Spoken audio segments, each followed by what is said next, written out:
नमस्कार, सोशल संवाद में स्वागत है। मैं शशि भूषण। झारखंड हाई कोर्ट में जेएनएससी नक्शा विचलन मामले में बड़ा अपडेट आया है। आज सुनवाई थी और सुनवाई के दौरान आपको पता ही है कि पिछले दिन हाई कोर्ट की टीम आई थी और उसने अंतरिम रिपोर्ट सौंपा था और जिसमें कहा था कि नक्शा विचलन मामले में भयंकर जो है एक तरीके की अनियमितता बरती गई है।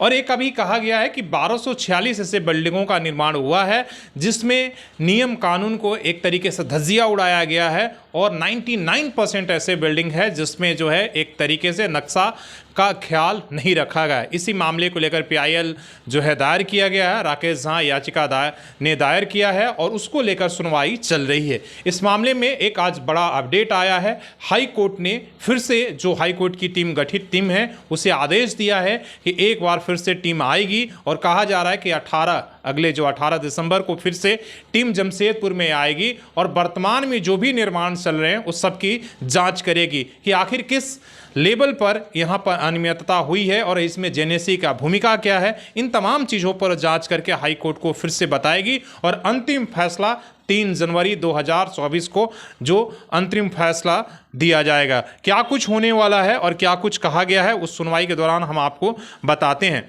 ये भी कहा गया कि अभी वर्तमान में 57 भवन में निर्माण जारी है, वहां पर नक्शा विचलन भी हो रहा है और जेएनएससी उस पर कार्रवाई नहीं कर रही है। ये आपके जो दूसरे पक्ष हैं उन्होंने ये बात कहा है कि और इसीलिए जो है टीम को फिर से हाई कोर्ट ने कहा कि अंतिम फैसला देने से पहले जो वर्तमान में निर्माणाधीन अवैध भवनों पर विशेष रूप से जांच कर फाइनल रिपोर्ट देना है और 3 बिंदुओं पर रिपोर्ट उन्हें सौंपना है। कहा गया है कि बृहत्तर स्तर पर अनियंत्रित अवैध निर्माण पर जिम्मेदार अधिकृत अधिसूचित क्षेत्र समिति जमशेदपुर की भूमिका क्या है, उसको देखना है कि आखिर जमशेदपुर की जो जेएनएससी की भूमिका है वो किस तरीके से निर्वहन कर रही है और उसमें क्या कमी है, उसकी एक तो जांच करनी है। दूसरा पॉइंट है कि वर्ष 2011 में जो हाईकोर्ट ने फैसला पारित किया था अवैध नक्शा विचलन मामले में, उस पर क्या कार्रवाई हुई और उनके विरोध में अब तक क्या कार्रवाई की गई उसका रिपोर्ट सौंपना है।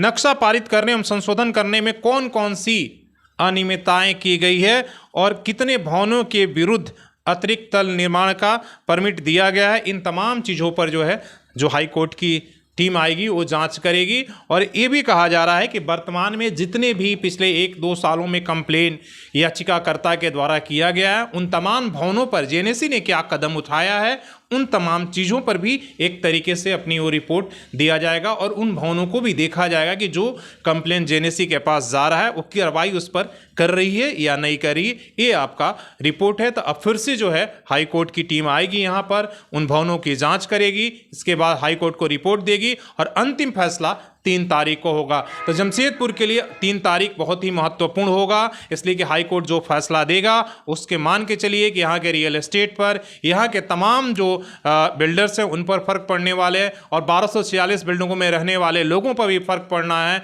कि क्या कुछ फैसला आने वाला है। लेकिन माना जा रहा है कि यह फैसला कहीं ना कहीं इस पूरे शहर के लिए एक तरीके से उन तमाम लोगों के लिए, उन जो नक्शा विचलन में लगे हुए हैं उनके विरुद्ध कड़ी से कड़ी कार्रवाई हो सकती है।